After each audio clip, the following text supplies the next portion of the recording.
유대인들이 지키는 종교적인 절기 가운데 가장 큰 절기를 하면 6월절이라는 것이 있습니다.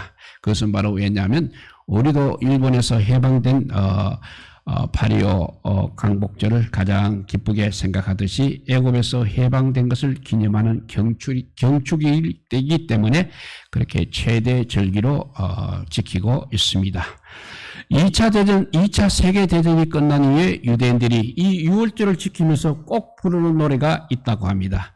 그것이 바로 유대인 말로 아니마민이라는 노래입니다.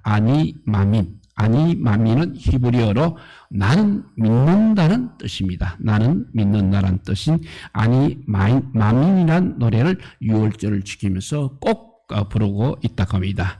그런데 이 노래가 작곡된 것은 놀랍게도 나치스가 유대인들을 가장 많이 죽였던 공포의 아우슈비츠 수용소였다고 합니다.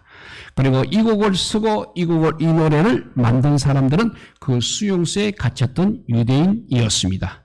아니 만민의 노래는 이렇게 시작이 됩니다. 그 가사를 읽어보면 우리는 구세주가 오시리라는 것을 믿는다오. 그러나 조금 늦게 오신다오. 나는 믿는다오.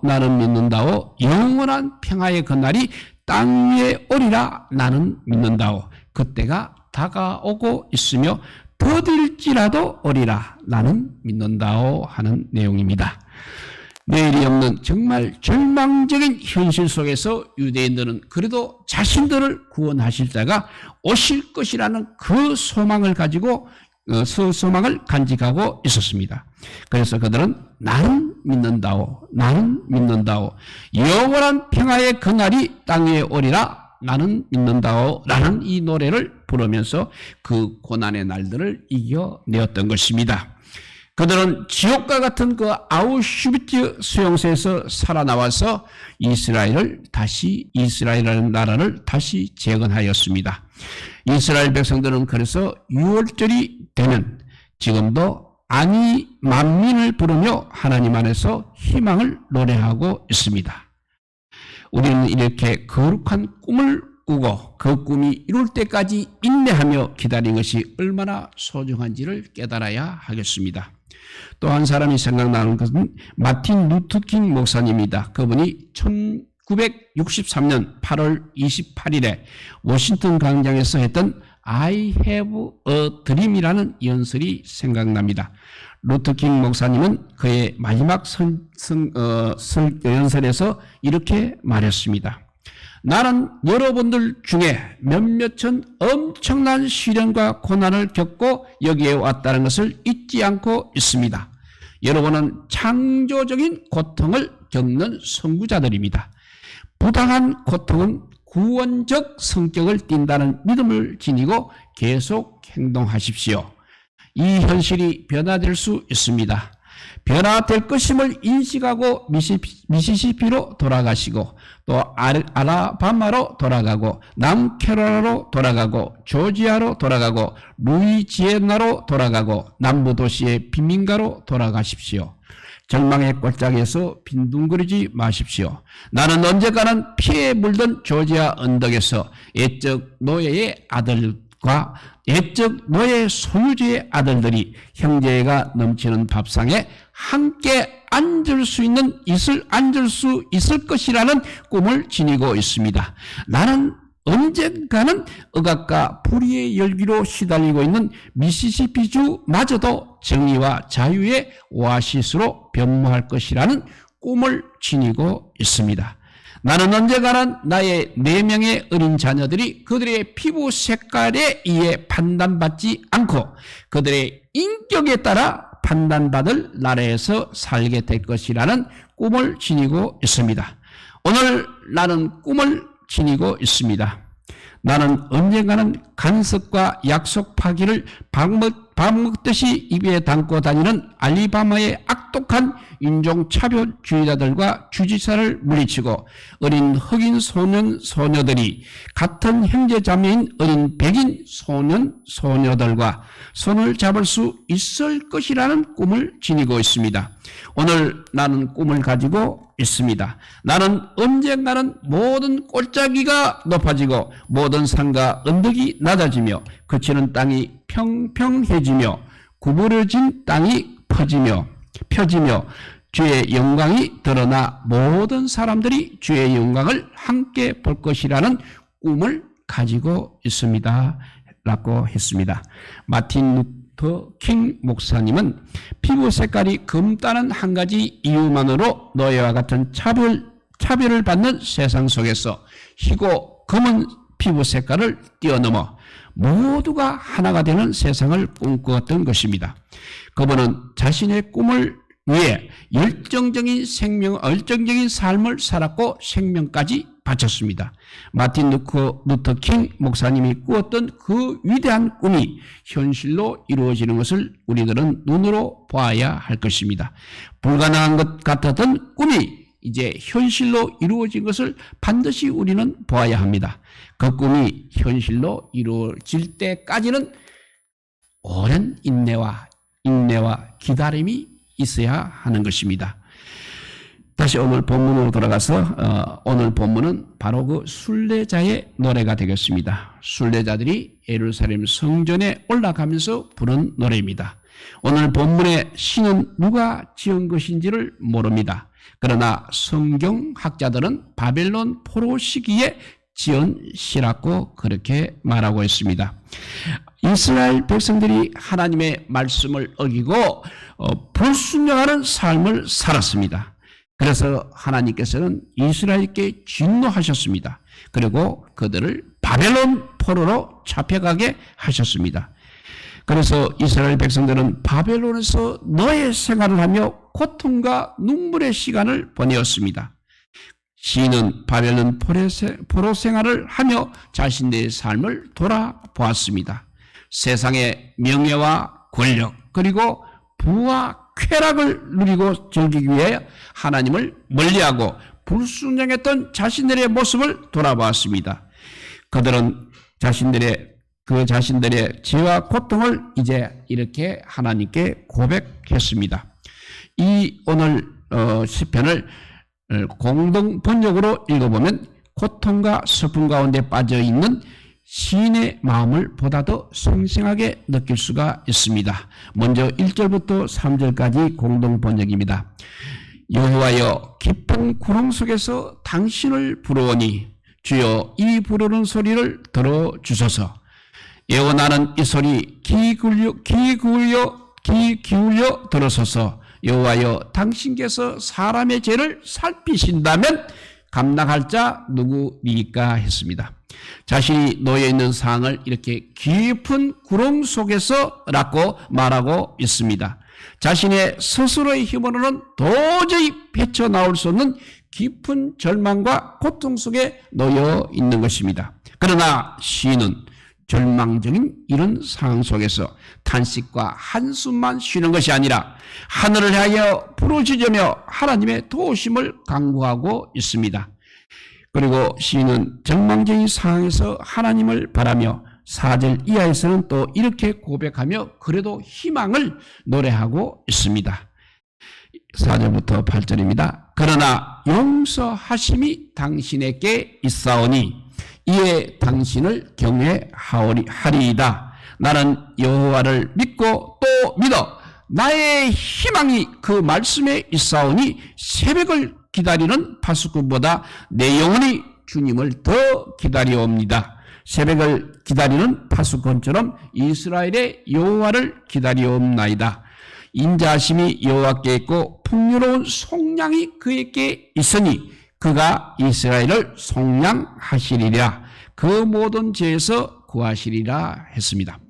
시인은 바벨론 포로 생활의 이 절망적인 상황에서 그래도 나의 희망이 그 말씀에 있사오니라고 그렇게 고백을 합니다. 하나님 안에서 희망을 노래하는 것입니다. 시인은 하나님 안에서 자신이 품는 새벽을 기다리는 파수꾼에 비유하고 있습니다.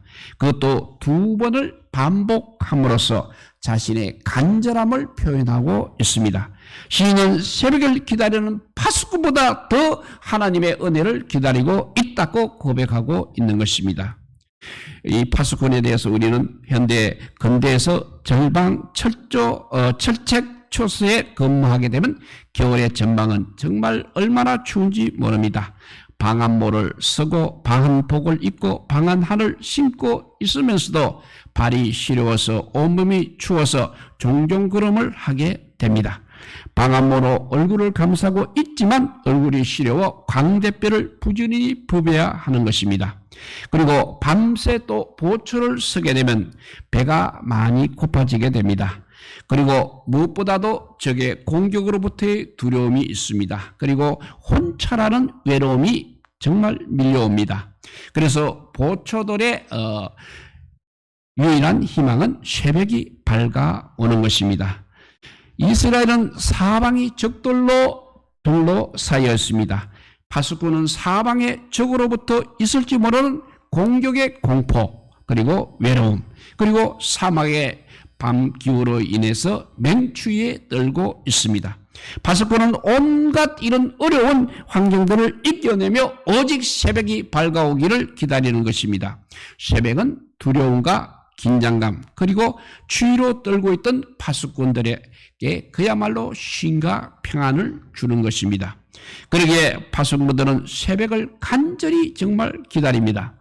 시인은 자신이 하나님의 은혜를 사모하는데 파수꾼이 새벽을 기다림보다 더 사모한다고 말하고 있습니다. 왜냐하면 하나님의 은혜만이 바벨론 포로 생활에서부터 자유를 줄 수 있기 때문입니다. 바벨론 포로 생활로부터 자유를 사모하는 이스라엘의 기다림은 그래도 10년간 이어졌습니다. 70년간 이어졌습니다. 70년간의 기다림 후에 이스라엘은 결국 바벨론으로부터 해방이 되었습니다. 여기서 우리가 알 수 있는 것은 믿음이라는 것은 바로 기다림인 것입니다. 기다림인 것입니다.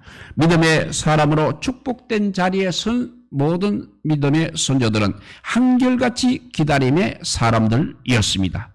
노아가 하나님의 약속을 믿고 120년을 기다렸습니다. 아브라함은 아들을 주시겠다는 하나님의 약속을 믿고 25년을 기다렸습니다. 요셉은 하나님께서 주신 꿈을 꾸고 그 꿈이 이루어질 때까지 20년 넘도록 기다렸습니다. 우리 예수님도 십자가의 죽음 후에 하나님 아버지의 부활시키심을 믿고 사흘 동안 무덤에서 기다리셨습니다. 믿음은 바로 기다림인 것입니다. 믿음의 기다림은 그냥 어쩔 수가 없어서 기다리는 그런 기다림이 아닙니다. 믿음의 기다림은 약속과 희망을 가지고 기다리는 기다림인 것입니다.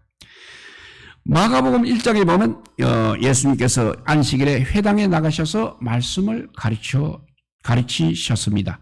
그리고 32절에 보면 이렇게 기록되어 있습니다. 저물어 해질 때에 모든 병자와 귀신 들린 자들을 예수께 데려오니 하였습니다. 여기서 저물어 해질 때라고 기록이 되어 있습니다. 저물어 이 한마디로 시간적인 설명이 좋겠을 것입니다. 그런데 거기다 덧붙여서 해질 때라까지 말을 덧붙였습니다. 왜냐하면 저물어 해질 때라고 때를 되풀이하면서 강조하고 있는 것입니다. 그것은 해가 저물기를 너무나 간절히 기다림을 강조하여서 그렇게 표현하고 있는 것입니다. 왜냐하면 그날은 안식일이었습니다. 율법에는 안식일에는 어떠한 일도 할 수 없도록 규정하고 있습니다. 그들은 이렇게 안식일이 끝나기를 기다리고 있었습니다. 토요일 오후 6시가 지나면 안식일은 끝나는 것입니다. 그들은 바로 그때를 기다리고 있었던 것입니다. 마가는 이런 상황을 묘사하면서 저물어 해질 때 모든 병자와 귀신 들린 자를 예수께 데려오니라고 표현을 하면서 그들이 안식일이 끝나는 해지는 때를 얼마나 사모하며 기다린지를 강조하고 있는 것입니다. 믿음은 기다림입니다. 기다림이라도 사모하며 기다리는 것입니다. 믿음은 다시 한번 말하지만 기다림입니다. 하나님의 약속을 믿고 하나님께서 가장 선한 길로 인도해 주심을 믿을 때 힘들고 고통스러운 우리의 삶의 자리에서도 아니 마민 나는 믿는다를 노래하며 기다릴 수가 있는 것입니다. 가능하면 각 가정에서 커다란 초를 구입하셔서 주일 저녁에 가족이 함께 촛불을 하나씩 밝히며 가족이 함께 모여서 촛불을 밝혀가며 개인과 가정 그리고 우리의 일터와 교회 또 어두운 세상에 하나님의 은총과 영광이 깃들기를 기도하시기 바랍니다. 파수꾼이 새벽을 기다림보다 하나님의 은혜를 더 사모하는 성도 여러분들 가운데 하나님의 은혜와 영광이 항상 충만하기를 우리 주님의 이름으로 축복드립니다. 기도하겠습니다. 사랑의 하나님 감사합니다. 정말 주님이 오실 그 새벽을 기다리는 저희들 아버지 기다림이 우리의 믿음이 되게 하여 주시옵소서. 그냥 기다리는 것이 아니라 하나님께서 주실 그 무한한 은총, 그 영광 우리가 바라보면서 나아가게 하여 주시옵소서. 모두들 이 기다림에 지쳐서 아버지요 믿음까지 포기하는 어리석은 사람들이 우리 주변에 많이 있는 것을 보게 됩니다. 특별히 이 코로나 바이러스로 인해서 아버지요 모임이 되지 않고 예배가 제대로 되지 않기 때문에 기다리다가 지쳐서 아버지요 믿음까지 잃어버리는 어리석은 자가 나오지 않도록 주님께서 지켜주시옵소서. 믿음은 기다림이라는 것을 아버지요 굳게 아버지요 마음속에 새기면서 주님이 오실 그날까지 우리가 기다리고 믿음 지키는 우리 모두가 되게 하여 주시기를 간절히 빌고 원하올 때 우리 구주 예수 그리스도 이름으로 기도드리옵나이다. 아멘.